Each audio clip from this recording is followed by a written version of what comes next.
احنا مسلسلنا النهاردة بيبتدي عن حكاية حب وحكاية رجولة وحكاية عشق وحكاية صداقة وحكاية عيلة وحكاية تقاليد وحكاية عادات وحكاية حب أب لبنته وحكاية حب أم لابنها، حب أم لابنها، حب أب لابنه، حكاية ازاي تبقى أب وازاي تتعلم تحب وازاي الحب ده يتغرس فيك من غير ما تحاول انك تصطنع او تحاول انك تقدر ترفض او تقبل الحب ده. ازاي الحب ده بيكون اصل كرامتك وازاي كرامتك بتكون اصل حبك. ازاي بتعرف ناس وازاي بتحب ناس عمرك ما عرفتهم وازاي بتصلح غلط وازاي بتتفادى انك تغلط تاني. ازاي تكون عمرك ما قبلت انك تكون اب وفي لحظة بتلاقي الاحاسيس بتاع الابوة دي والامومة بتتغرس جواك من غير حتى انت ما تكون موافق عليها، بس لانها وفي الاخير مشاعر احنا مش بنختارها، مشاعر بتتغرس فينا، مشاعر بتتولد معانا ومشاعر بتكون اصل وجودنا. حكايتنا النهاردة حكاية عن عيلة، عن حب، عن ابن، عن ابنة، عن احفاد، وعن تاريخ كبير قوي للعيلة دي. حكايتنا عن مصر وعن ولاد مصر، حكايتنا جاية ونبع من صعيد مصر. اهلا وسهلا بيكم مع حكايتي، والنهاردة اتمنى انكم تحبوها زي ما انا حبيت الحكاية دي وزي ما انا تخيلت الحكاية دي وزي ما انا نويت اني ابتدي الحكاية دي واشاركها معاكم، زي ما انا انبهرت قوي بمسلسلات وقصص عن الصعيد وزي ما انا انبهرت قوي بمسلسلات تانية كتير.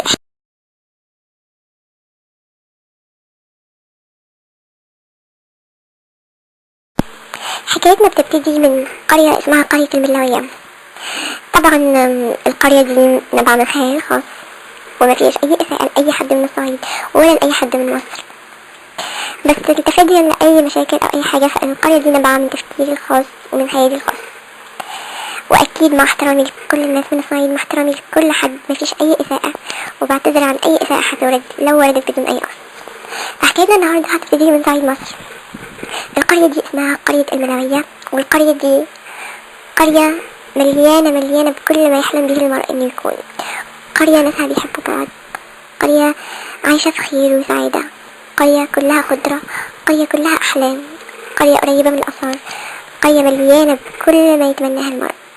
في الجانب التاني القرية دي كلها موجودة زي ما أي قرية من قرى الصعيد موجودة، فيها تجارة سلاح، فيها طار، فيها تجارة آثار، فيها كل ما يمكن تتخيله إن يكون صعيد مصر، مع احترامي طبعا ليهم.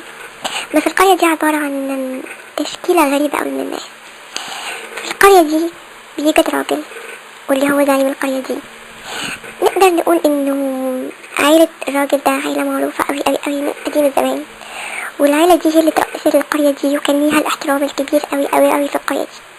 العائلة دي اسمها عائلة نشادة. عائلة نشادة دي عبارة عن عائلة متكونة من الأب اللي هو محمد النشادي، واللي هو الأب الحكيم الرائع اللي أنا ممكن أختار له زي ممثل، يعني مع احترامي ومع التحفظ والاعتذار، اللي هو زي ما أختار له، يعني ممكن أختار له زي الممثل، أختار له الفنان أحمد خالد. والراجل ده متجوز من ست كريمة قوي وست رائعة وست حبوبة قوي بتحب ولادها قوي. الست دي ممكن اختار لها كفنانة الفنانة فتحي عبد الغني. فدول الاتنين كانوا رؤساء العائلة دي، وكان ليهم من الابناء 4 اولاد و3 بنات. زي ما هو معروف في الصعيد يعني البنات متقدرش تتعلم لسن كبيرة قوي، بس الحاج محمد كان مؤمن قوي بالتعليم بتاع البنات، فساب ولاده وبناته يتعلموا لحد معين، نقدر نقول لحد الثانوية العامة، وبعدين بقى يبقوا يعني يقعدوا في البيت ويدرسوا كل حاجة. الحاج محمد كان ليه قصة كبيرة قوي مع بنته اللي هي بنته صغيرة قوي واللي اسمها نجيمة دي كانت روح الحاج محمد، نظرا لانها كانت فتاة ذكية قوي من اللي هي صغيرة، وكانت نقدر نقول انها كانت يعني تفهم ابوها من نظرة واحدة، بتفهم كل اللي بيحس بيه وبتفهم كل اللي بيفكر فيه. وبعيدا عن التفاصيل اللي هنتطرق لها بعدين، نجيم دي وسامحوني لو انا اتفقت كده اسمها نجيم، ونجيم دي كانت يعني نقدر نقول دلوعة باباها وهي صغيرة. هنرجع بالزمن ورا بس. يلا نشوف الحد التاني او الطرف التاني من القرية دي. الطرف التاني من القرية دي كان في عيلة أشرف عائلات الصعيد، عائلة من أكبر عائلة الصعيد وأشرف عائلة الصعيد، ونقدر نقول إن العيلة دي احتلت مكانة كبيرة أوي واحترام كبير، وكانت على قدر من الغنى والنفوذ والمال اللي مفيش حد في الصعيد امتلكه. العيلة دي كانت معروفة أوي بحبها للخير وباحترامها للناس وبقدرة رجالتها ونسوانها على انهم يملكوا كلمتهم وسط اهالي البلد ووسط النجوع المحافظة ليهم ووسط الصعيد كله. فالعيلة دي كان بيترأسها، ومع احترامي طبعا للأسامي، الشيخ أحمد أبو الدهب. والعيلة دي كانت معروفة بعيلة أبو الدهب، وعيلة أبو الدهب دي كانت من أرقى عائلة الصعيد اللي عرفها الصعيد على خلال سنوات طويلة. عندنا الشيخ أحمد أبو الدهب اللي هو مع احترامي طبعا واحتفاظي بالاعتذار لكل الفنانين لو حصل أي خدش أو أي حاجة، أنا أسفة. فأنا اخترت لها زي فنان كبير أوي اللي هو الفنان جمال سليمان، واللي هو بقى هيكون الحاج أحمد أبو الدهب. الحاج أحمد أبو الدهب متجوز من ست برضو من عائلتها من أرقى وأشرف عائلة الصعيد، واللي هي من نجع البداتي. نجع البداتي ده كان بيرقصوا أبو مرات الحاج أحمد أبو الدهب اللي هي اخترت لها زي الفنانة عبلة كامل. فالحاجة طباحتي اللي هي الفنانة عبلة كامل والحاج أحمد أبو الدهب اللي هو الفنان جمال سليمان كانوا عبارة عن حاجة كبيرة أوي في عيون الصعيدة، وحاجة كبيرة أوي في عيون أهل قريتهم وأهل القرى المحيطة بيهم والنجوع المحيطة بيهم. كان للحاج مندور أبو الدهب 3 أولاد و3 بنات. 3 أولاد دول اللي هم هنتعرف عليهم، اللي هم الولد الكبير قوي اللي هو علي مندور علي، أنا أسفة أنا متأثرة بحلقة شيطان، أنا أسفة. الفنان اللي هو اخترت له الفنان أحمد سعيد عبد الغني، واللي هو بقى دوره علي مندور. أسفة برضه مرة تانية، أنا غلطت، أنا أسفة أنا متأثرة أوي بحلقة الشيطان، فأنا أسفة اعذروني. أصلا أنا مش مصرية عشان كده لغتي المصرية بتلاقوا فيها عوج وحاجات كده، فأنا أسفة احتملوني. فقلنا الابن الكبير أوي اللي هو علي أحمد أبو الدهب اللي هو الفنان أحمد سعيد عبد الغني، واللي هو متجوز ومراته الفنانة على عبد الغني اللي هي صبيحة، أنا أسفة اللي هي صبيحة. وابنه التاني اللي هو نقدر نقول بطل قصتنا، اللي هو الفارس، واللي هو الأب، واللي هو الابن، واللي هو الأخ، واللي هو الزوج، واللي هو الحبيب، واللي هو العاشق، واللي هو أصل القصة دي، واللي هو روح القصة دي، واللي هو المنبع بتاع القصة دي. عشان كده أنا حاولت أمزج بين فنانين كتار أوي عشان أديهم دور أيمن أحمد أبو الدهب، بس ما قدرتش عشان هو كان عبارة عن شاب في وسامة أحمد عز، شاب في شجاعة ووسامة أحمد السقا، شاب في رجولة أي راجل متعين نفسه، وشاب علي ملاك، ونقدر نقول عليه فارس، ونقدر نقول عليه مثقف، ونقدر نقول عليه عيل، ونقدر نقول عليه إنه فارس أحلام أي فتاة وراجل من رجال مصر. أيمن أحمد أبو الدهب كان من أوسم شبان الصعيد وأوسم شبان مصر تقدر تقوله. كان فيه من سمرة الصعيد، بس السمرة اللي على بياض دي مش السمرة، كانت سمرته حلاوة، كانت عيون يعني فيها سواد الليل وفيها سحر غريب قوي. كان شعره بني، وشعر بني مرطب، ما كانش بقى فيه دم الصعيد وكل حاجة دي، وكان طويل، وكان جسمه رياضي قوي، وكان راجل، وكان يلا انا بقى هخليكوا تكتشفوا مع القصة خلاص، بس نقدر نقول اني ركزت على احمد. فاحمد ده كان المثقف اخواته، كان درس في كلية شرطة في مصر، وكان بقى بعد ما درس في كلية شرطة قرر بقى، وده تقدر تعذرني فيه لانه يمكن يمتد الخيال، بس احنا في قصتي نقدر نقول في ازاحة للخطوط الحمراء دي وكل حاجة اللي تمثل الواقع. will try to imagine.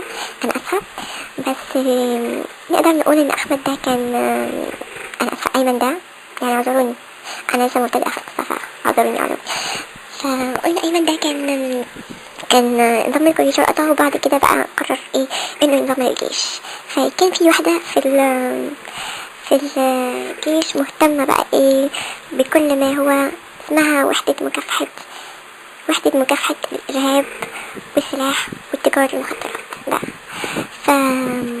أيمن ده انضم للوحدة دي، ورغم صغر سنه اللي هو كان سنه 30 سنة، يعني تقدر تقول انه صغير، فرغم صغر سنه قدر أحمد ده أيمن ده سامحوني انه يحتل مكانه داخل الوحدة دي، وكان بقى مقدم، وبعد كده بقى يرتقي بشوية يعني أنا أسفة لغتي مش كويسة. فبعد كده بقى بدأت درجات تجي وبدأ يترقى، فبقى رائد. وانا مش عارفة اختلاف المقدم والرائد ايه، بس نقدر نقول انه برتقة رائد. فأيمن ده كان يعني بصراحة حيشته ما بين الصعيد وما بين مصر، نظرا لشغله ونظرا لقدرته العجيبة على انه يكسب في مهامه ويحتل احترام رؤسائه وكل الناس المحيطة بيه، وكان محبوب جدا جدا جدا، وكان فتى احلام بنت الصعيد. بعد كده بقى بعد أيمن عندنا الابن الصغير أوي اللي هو علي، واللي أنا مقدرش أختار يعني أي ممثل، بس انتوا تقدروا تدوني اقتراحات. فعلي ده كان دلو، لا مش دلو بس كان يعني بما انه الابن الصغير وكده فكان ليه امتيازات خاصة شوية. بالنسبة للبنات الحاج أحمد أبو الدهب كان متحفظ قوي في ناحية بناته. كان عنده بنت متجوزة واللي متزوجة واللي هي بقى أحلام أحمد أبو الدهب دي، واللي هي متزوجة من ابن عمدة التمثيل.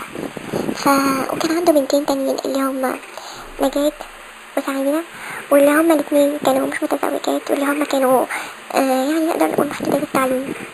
فالعيلة دي كانت زي ما احنا شفنا كتابتها مختصرة، عيلة راقية جدا، عيلة محترمة جدا، وعيلة يعني متحفظة جدا على بناتها وعلى ستاتها، ومفيش بقى البنت دي بتخرج يعني، ولا البنت دي بتخرج وحدها او البنت دي بتروح وحدها، لو اي حاجة عندهم بيبقى اخواتهم معاهم قوي.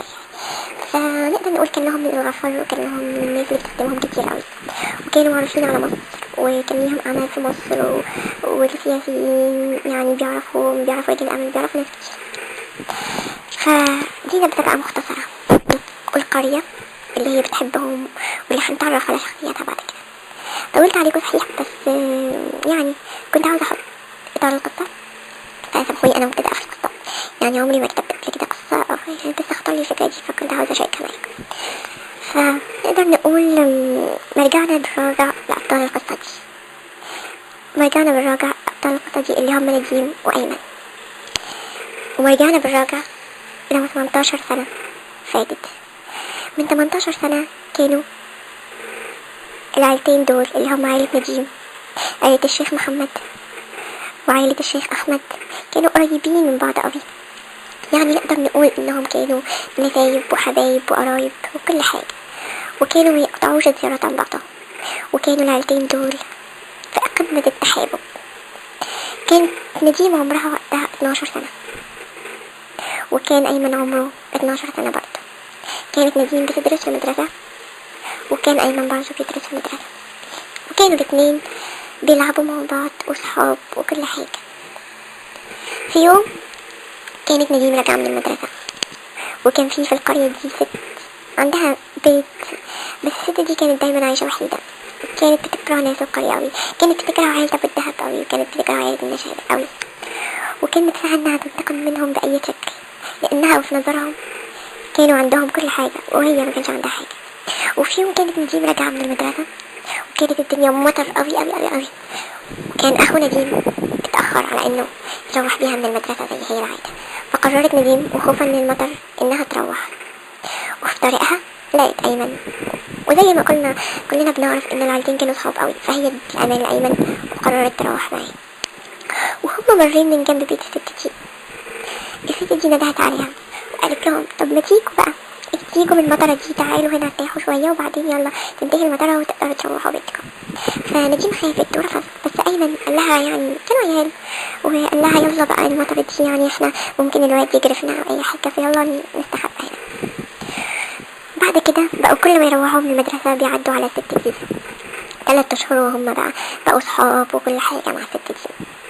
وبدأت الست دي تكلمهم عن حاجات وعن عادات وعن تقاليد وعن ازاي الولد له جسم، وازاي سامحوني يعني، وازاي البنت ليها جسم مختلف، وازاي يعني بتنشأ علاقة بين الولد والبنت، وازاي وهي في كل ده بتغرس جواهم حب الغريزة، حب الغريزة في طفلين عمرهم 12 سنة. ليه؟ عشان تنتقم من أبو أيمن وأبو نجيم اللي في نظرها كانوا بيملكوا كل حاجة. فنجيم بقى ما كانتش بقى، كانت بتخاف انها تقول لمامتها يعني لما تروح ان انا بقى ايه في يوم عديت على الست دي او الست دي قالت لي كده، فكانت عيله ما كانتش بتعرف اي حاجه. وايمن برضو كان بيخاف وما كانش حد منهم بيقول اي حاجه، وكانوا بيحاولوا يستنزفوا اي فرصه عشان يروحوا. وبمرور الاشهر بدات بقى نجيم بتفكر في كلام الست دي وهي عيله، وبدا ايمن بيفكر في كلام الست دي وهي عيله. وفي يوم من الايام وفي بيت الست دي كانت وقتها متضايقة انها مريضة ورايحة تجيب شوية حشايش من عند الناس وكل حاجة، وسابته هناك وحصل المحظور.